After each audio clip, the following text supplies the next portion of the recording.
relatable black. Fuck around and put motherfuckers' heads in the bag like I was slack. Cause these stupid motherfuckers really don't get the message. This the best little wrestling podcast in Texas. Motherfuckers. Check them off like a wish list. Welcome to the best little wrestling podcast in Texas. And this is our review for the September 7th edition of NXT. And we started off. It was an important night for NXT because this is their last pre-recorded episode before they go live again next week with the whole new layout and format and apparently some big changes. So, well, I haven't seen any big changes in their storyline. No, man, everything's just kind of been chugging along, huh? Yeah, that's what I was noticing is they haven't really. They've ended some stuff, but not a lot. I think it was probably just the natural progression of that storyline when it ended. Yeah. You know? So yeah, what was the first match? Because that was the it was Ember Moon, right? Yeah, Ember Moon versus Kyle O'Reilly. Or Kaylee Ray. Oh, by Kaylee Ray? Yeah. And of course Kaylee Ray picked up the win. Yeah. Well, but it was a banger, dude. That whole match was good. Yeah, Ember Moon and Kaylee Ray, both those ladies are they're hella talented. And I'm sure they put on a fucking banger match. I didn't get to see it. I was in the middle of stuff. Yeah, family stuff. Yeah. Well, but then we got the Oni tag team ex-champions trying to get it back. Oli and Oni Lorcan and Danny Burch. Yeah. Sorry, they cut a promo talking about they're going to take back the championships. They could get promos. Yeah, and then we had the bachelorette party. Did you see any of that? I saw the bachelorette party where they were at lunch or whatever. Bro, and so much shade. Yeah, and you know what? That's how I imagine every bachelorette party. You know, you're probably right. I don't know. I just know my homegirls, and they are some catty motherfuckers. So I imagine that. Yeah, but I don't know. I know I run with a rougher group of ladies than most folks. So well, whenever they were Carter and Casey, the TikTok chicks, they're doing TikTok stuff. Oh yeah, she said put that flip flops up away. Yeah, she said quit flip flopping down there. They said it's TikToking. Yeah, I was like, whoa. But when they pulled off and said they were gonna go spy, I was like, oh, here we go. Oh, that led into some great stuff, but we'll get to that later. Yeah. Then we had the Carmelo Hayes and versus Santos Escobar. That was a really good match. Dude, Carmelo Hayes had it the whole time. Yeah, that was a really good match. They put Carmelo way over on that. Yeah. And man, they should have. He's your NXT breakout champion. Yeah. I mean, Santos Escobar should have picked up that victory just because of all the shit they got going on with Hit Row. So, but yeah, Carmelo Hayes looked fucking great in that match. They both looked great, but Carmelo Hayes really came out on top in that. Like he put him in a half Boston. No, it was a full Boston. I don't know. On the steps. Yeah, that was so clean. Yeah, but that was a really good match. Yeah, but I thought it was.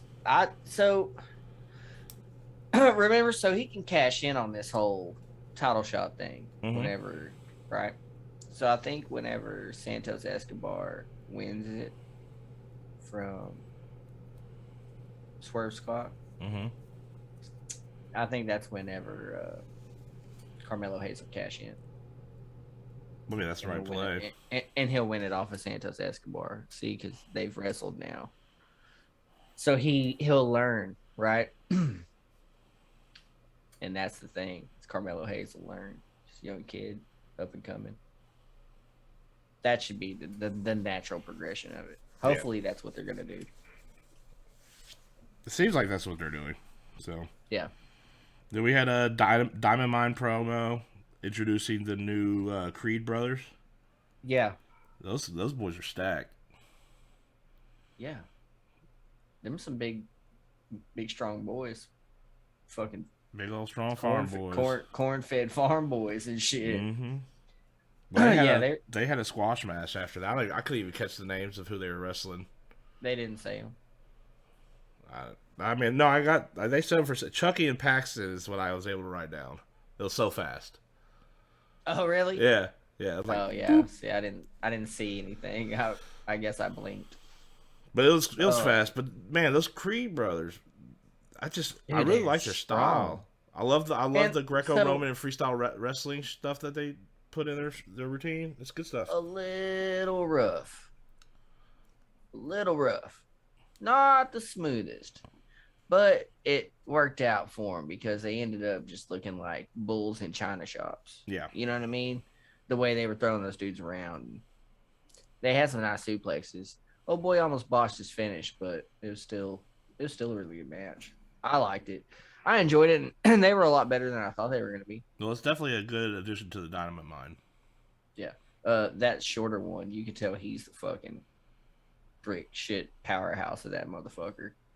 Because that dude, the first time that he belly to belly that one kid, he grabbed him like up under his hips with his thumbs and fucking flung him. And I was like, oh, wow, that guy flew. I was like, holy shit, man. That shit was wild. So, yeah, hopefully they're going to, I imagine, fucking Vince McMahon likes meat. Yep.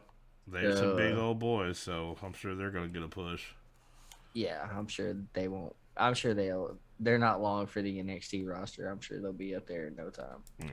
Which, you know what, dude? You know, it'd be really fucking awesome.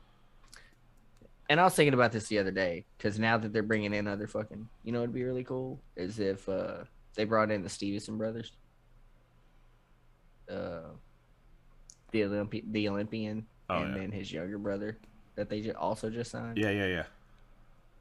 kind of booked them like a new Steiner brothers. You know what I mean? That's interesting. I like that thought. Well, dude, because they're both like collegiate wrestlers, fucking multiple championships and shit, a fucking Olympian. So I think it would be a really good gimmick. If not, do it with these fucking Creed brothers, because good Lord, them boys, woo! Dude, like, look, fucking, they need to have motherfuckers working with them. They're both just Brock Lesnar's. Yeah. It's like those dudes do the fusion dance and become Brock Lesnar. You know what I mean? Yeah. Oh. That's their finisher. They just do the fusion dance and become Brock Lesnar. Hit the F5. Oh man, if this was pandemic days, we could actually they could have made that happen. I'm gonna draw that. I'm gonna animate it. Oh, do it, please. But so next we had an Ember Moon promo. She's caught that loss. She's ready for new beginnings. Yeah. So she's gonna go off and what'd she say? She'll be back. She knows what she has to do. She'll be back stronger, better, faster. Stronger, better, faster, better, whatever. Better. All those. Stronger, better, faster. I can't remember. I don't know. Wasn't that Daft Punk? Yes. I wasn't really into it. Nah. But Hit Row promo next. Basically just calling out everybody in the what is the name of their faction? Look, man, don't get me to fucking this up. I don't know, dude. I don't know. Okay, well, we know who they're beefing with. It's Legade del Fantasma, I believe. I think is how it's pronounced. Yes. It's League of the Phantom or something like that. I don't know. But they basically just called everybody out. Well, yeah. So the Mary J. Blige looking chick, I still haven't picked up on what her name is. That's with them. But I'm interested to see what she can do in the ring, or if she does anything in the ring. Because apparently the chick that's in Hit Row can wrestle. Apparently she's a wrestler that's wrestled and shit before. So I'm interested to see some of that action. So Joaquin Wilde and Angel Garcia. What? I think that's his name. The other dudes. Oh, and that With Santos Escobar. yeah. Dude, don't give me the line. I'm new to NXT. Well, Joaquin Wilde has been around they've had him in NXT for a little bit, but he was a fucking standout in the independent division, in the independent circuit before he got signed to NXT and shit. I'm pretty sure all of them were. I know Isaiah Swerve Scott was. That kid's been killing it for quite some time now. So, but I don't know, man. Hopefully we get some really good cause what's the big one's name? Top what in Hit Row, what's his name? Top Dollar? Yeah, it's Top Dollar. I believe it's his name. That motherfucker can move, bro. They had that match with him. What was that? Last week or the week before that? I think it was last week. Yeah, it was last week, right? God damn, man, that dude can move for a big guy. I always appreciate. No, it was the week before last. Oh yeah, you're right. Yeah, it was that shit episode. I remember now. Yep. But yeah, dude, I always appreciate it when real big dudes can move, and he's big. He's built like you, tall, and big. You know what I mean? And that motherfucker gets around. That's what drew me to Keith Lee, dude. Watching that motherfucker do standing moonsaults and shit. Like, it's just something. It's just that takes a whole different level of athleticism to me, to be that big and to propel that much weight, and mass. Especially motherfuckers like those fucking Creed boys, and Brock Lesnar and Bobby Lashley, and all these dudes that are big but are fucking fast. That shit's impressive. Keith Lee, it's impressive. You know what I mean? Rikishi, think about how fast that motherfucker was. Really? People want to compare him to Yokozuna a lot. No. And I know, dude, and it really bothers me. And I'm like, I think you're just boiling them together because all fat people look alike to them. Yeah, dude, and like they don't remember fucking Rikishi like before that, like when he was the Sultan and when he was Fatu, the Say No to Drugs, fucking Teen Beat kid. Like, yeah, that shit was great. Down with hate, up with hope, down with dope and shit, like on his jacket and big bright neon letters. I was all like, bruh. So in the span of 3 months, all right,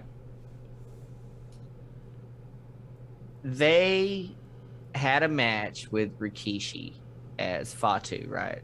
The cool dude in the leather, like, and shit. Yeah. Right?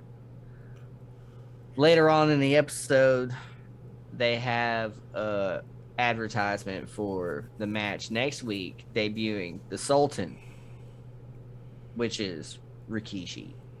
So they have him on TV, and they know they're about to repackage him into a whole nother gimmick, right? And they're advertising it. And I watched this, and I was like, God damn, man. They're like, y'all basically advertise that shit during his match. So it rolls on like maybe a month, right? I'm like 4 or 5 episodes later. And Al Snow is wrestling as Shinobi, his ninja gimmick, right? His match goes to commercial break. They advertise the match for next week. It's fucking Leaf Cassidy and the New Rockers and shit. And that's Al Snow. They advertised his next gimmick during his match. And I was like, these motherfuckers. They weren't even fucking around, bro. They were just like, nope, this ain't working. This ain't working. They already had it figured out before they were even done with that character. Yeah, and then I want to say that they traded Al Snow to ECW for some shit because he went to ECW for a while and then came back. And I think that was all like a part of some deal that they had all made. There was a lot of real weird workings with fucking ECW and WWE back then.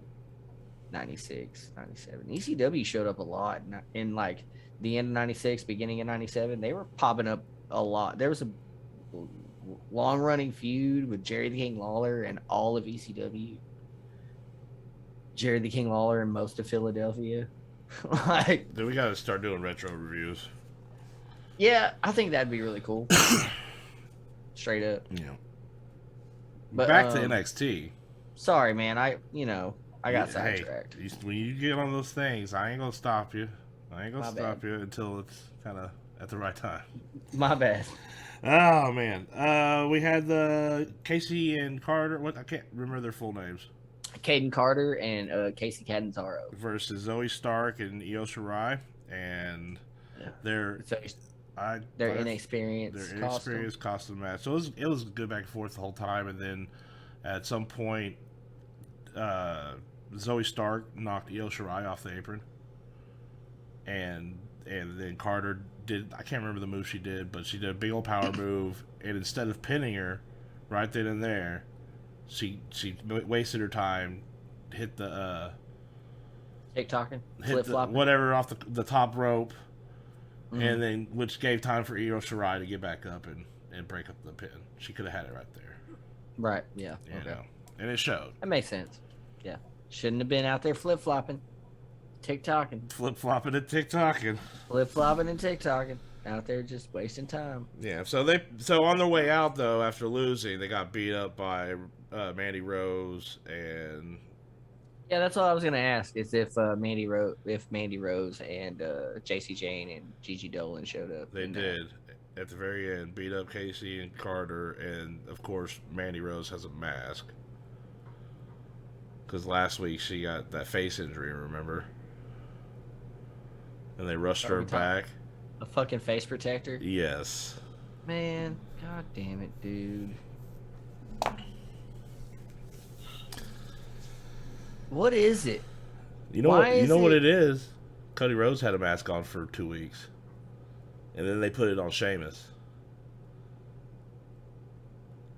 I mean, so there's been other people that have worn that thing throughout wrestling. Well, yeah, Cody Rhodes. History and shit. Not just Cody Rhodes. No, I'm talking about Cody Rhodes in WWE. No, I know. He what was his? I can't remember. What was the moniker he was going by? I can't remember. Something about Pretty Boy, Cody Rhodes, or they were just talking about how handsome Cody Rhodes or whatever. Yeah, he was always worried about his face. But you already got somebody on your roster that wears that. You know what my favorite part about Cody Rhodes was back then? He hadn't really tackled that whole list thing. Yeah. Oh boy, that thing was out of there. I was like, why do y'all let him? Hey, he did a really good job on getting it cleaned up. For the most part, yeah. Every once in a while, it slips out. Yeah. Slips out. You know what? I'm really glad we don't see that dude on TV right now. Grateful for that. He'll be back in a couple weeks. All this pyro freaks out my dog. Did you see what he tweeted today? No. A picture of Stardust. I don't think I follow. Really? Yep. Why? I don't know. I swear to God, dude. He's like, I've been battling WWE in court this whole time trying to get the fucking rights to the fucking Stardust trademark. Me and Vinnie Mac been going toe to toe trying to get this trademark. I mean, dude, if he came out with half Stardust paint on during the Dustin Rhodes fight on Wednesday, if he came out then in half Stardust makeup, I'm gonna flip my table if that happens, bro. I would lose my shit. But let's get back to NXT. Kyle O'Reilly promo. Is he still cool, Kyle O'Reilly? I guess. I wasn't really paying attention. Is he still hip and cool, Kyle O'Reilly? No, he's beat up and trying to make a comeback. Kyle O'Reilly. So he's not talking shit about Samoa Joe anymore. The title. Like I said, I didn't hear it. I think I was up making dinner or something. Putting something in the microwave for dinner. I'd like to see Kyle O'Reilly start trying to hang out with Hit Row, and then him end up getting into a little feud for the North American title that way. Like, come on, guys, where y'all going? What are y'all doing? Shows up with a boombox and shit. With the fucking the denim jacket and a pair of sunglasses and the boombox. Yeah, straight up. Yeah. Well, dressed like Run DMC, bro. From the fucking 80s, Run DMC. Yeah, with the chain and everything. Yeah, the big shell toes. Honestly, the bachelor party was the best part of the night. I'm sad you missed it because you are gonna have to go back and watch it. Yeah, no, I'm gonna go back and watch it. It was shortly. So good. So they start out with Gargano and Loomis in the limousine. And Gargano's just trying to, like, who's paying for this bachelor party? Who's paying for this wedding? I'll tell you who's not paying for it, me. And so they're having a one-sided argument. And all of a sudden, oh, damn. Cameron Grimes opens that door. It's time to party. Nice. So he said he's paying for the wedding and everything. Nice. Yeah. But they had a kick-ass bachelor party, man. I'll tell you, if I ever get married, this is the kind of bachelor party I want to have. Who were all the attendees? Yeah. So it was, of course, Loomis and Johnny Gargano, Cameron Grimes. Drake Maverick. Drake really? Maverick. Yep. And interesting. And wow, Drake's getting around this week. All right. What's his name? Odyssey Jones. Right? That's his name? Yeah, Odyssey Jones, the dude from the Breakout Tournament. Yeah, Odyssey Jones and Zombie Referee. Who the fuck are you talking about? It's a zombie referee, dude. I don't know. What? Yes. There's a zombie referee. You know, when you were explaining this to me earlier, you said that shit, and I was like, I'm just gonna ignore that shit. And you go, I know what I said, but it makes sense for the whole thing. And I was like, sure, okay. It did. But you said it again, a zombie referee, and I'm like, you said the zombie referee, like I should know this motherfucker or something. Well, I don't. I'll tell you that right now. Never seen a zombie referee before in my life. I'm sure it was from that zombie match that they had a while back, right? How dare you bring that back up? Hey, How dare you bring that back up? Anyway, so they go to this bachelor party. You think, strip club and all that stuff? Nah. They're going go-kart riding. And the winner of the race is getting 10 grand from Cameron Grimes. Nice. So they're racing. You say go-karts? Go-karts. Sweet. So they're racing, and Loomis, it's Johnny Gargano and the zombie referee neck and neck, and Loomis takes out the zombie referee, so Gargano gets the win. Aw, see? What a good son-in-law. Doing the right thing. Then from there, we went and threw axes. You know, the cool bar places where you throw axes? And they get there, and the attendant is like, so, how many of y'all have experience with axes? And, of course, as they pan, nobody. Nope, nobody. Loomis. I've got all the experience in the world. And so there's the whole axe throwing montage, and everybody's doing all right. Gargano can't stick nothing. And then Loomis comes over and fixes his form and everything, and he gets a dead bullseye. Straightens Papa's posture up. Yeah, and then they go play laser tag. That's beautiful. And one thing I didn't tell you is that they were, the trampoline places. Yeah. So they were there, and Drake Maverick's bouncing, right? And Cameron Grimes looks at Odyssey Jones. He's like, 10 grand for you to go shoot him to the moon.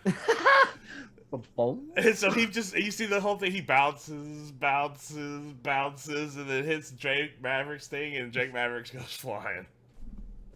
That's ridiculous. But then we got to the laser tag, which was great because Loomis is going around to all the opponents and sneaking up behind him and choking them out, and then Johnny Gargano's just walking up and going boop, and hitting them with the chloroform. They hit the ground. Oh. Boop.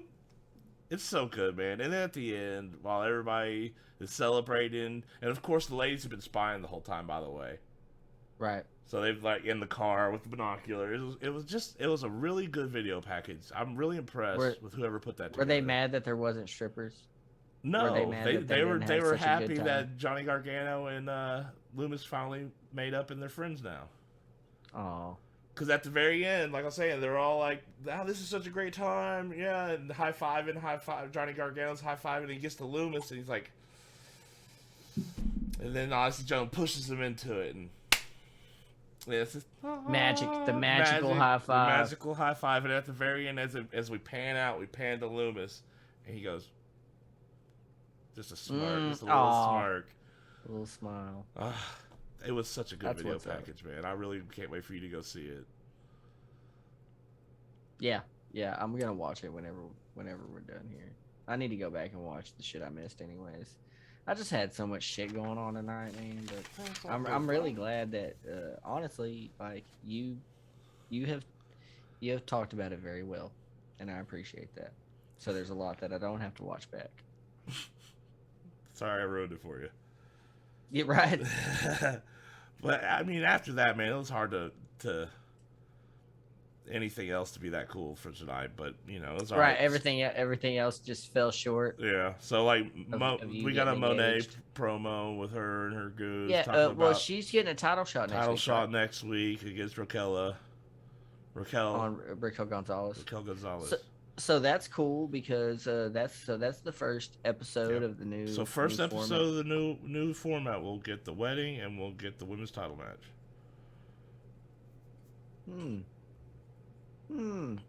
Probably. Do you think they're gonna call Raquel Gonzalez up? Yeah. I don't know. I bet shit's gonna get crazy here in a minute, bro, with the roster. I mean. Speaking of crazy with the roster, did you see that shit about Kevin Owens' contract? Yeah, I saw that before you did. It's not too far away. No, Mount Rushmore. He posted the coordinates to Mount Rushmore. That's pretty legit, dude. I like heel Kevin Owens. Agreed. And I like El Generico. He does a turnbuckle brainbuster. That thing is sick. But yeah. So anyways. So we fit it. We the later half, the last quarter of the night, I guess there was a Mia Ying, right? That's her name, Mia Ying. Mia Yim. Yim. Oh, my Ying. My Ying. Yeah, that's it. She had a squash match. I don't even know who she wrestled. It was less than 3 minutes, honestly, because we were talking. And I look up and it's already over. I'm like, oh. Yeah, I didn't even see what happened, and then they didn't even play a replay of it. So what the fuck even I'm gonna have to watch that back. And then there was an LA Knight promo, and then a Ciampa promo. So they're keeping both of those guys in the transfer. Why is LA Knight in this motherfucking conversations? Cameron Grimes put an end to that dude and his shenanigans. We should not be hearing any fucking big talk. LA Knight should not be saying shit with his chest right now. Nothing. Back of the line. Back of the fucking line. Sorry, Eli Drake. I love you. I love Eli Drake, man. Hey! Alright. Fucking. I missed that NWA shit. God, man. Was it just me or was he just drunk all the time? I'm pretty sure he was legit. I'm pretty sure he was shoot drunk. Was that just his character? Or were him and James Storm just getting fucking shit-faced hammered backstage? Because they look like they were having a great fucking time. Man, I love NWA, dude. We should really start covering them instead of fucking Raw. There's a lot of things we should start covering besides Raw. Like Raw is at the very bottom of my list of things I want to be covering. Man, that's really 3 hours I could be spending with my fucking kids, dude. You know what I mean? Like, honestly, I could actually be hanging out with my family and doing shit around the house. Maybe not get divorced from my old lady. I could be Twitch streaming. Yeah, see? We ended the night, though, tonight with the Birch Oli MSK match. So, Danny Burch and Oni Lorcan didn't get the win. MSK won. Yeah. So they were, I want to say they were the Rascals in Impact with Trey Miguel. Talk about MSK? Yeah. Yeah, that's where they came from before this. And they had some really good matches, but they never really got like over. Their last few matches, it was like they really got a chance to shine on their way out. You know what I mean? Some of their best matches were their last few. But and then they really kind of just showed up here and they put the belts on them almost immediately. It wasn't long from their debut. Well, yeah, they won the Dusty Rhodes tournament, right? Yeah. Mm-hmm. And I think they debuted like right before that. So, and then Oni Lorcan and Danny Burch were kind of a team that they threw together like right before the Dusty Rhodes thing.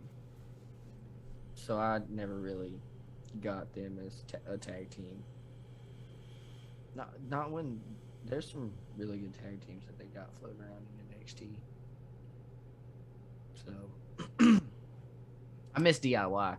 Johnny Gargano and fucking Tommaso Ciampa. Yeah.